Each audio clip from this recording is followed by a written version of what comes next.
Next na gagawin natin ay iinom tayo ng maligamgam na tubig. Isa daw to sa magandang iniinom kada umaga. Ito po ang aking ginagawa. Okay? Ipapakita ko po sa inyo.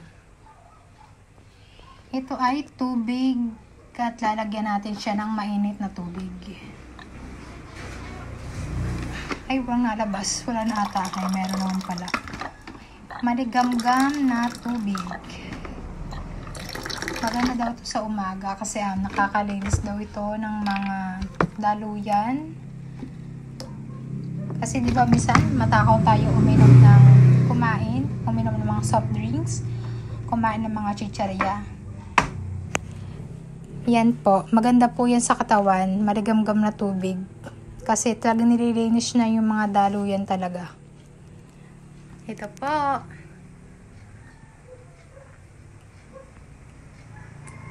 Masarap siya inumin kada umaga kasi ito po lagi ang iniinom ko.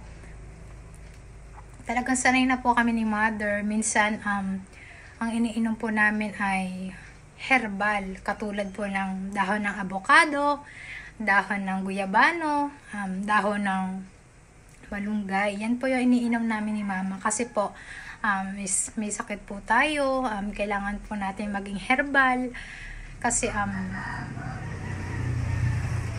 pangit din po kasi pag lagi po tayo nagagamot, mas maganda pong herbal po ang ating iniinom. Wala po tayong magagastos. Ganun po. Sarap na uwas.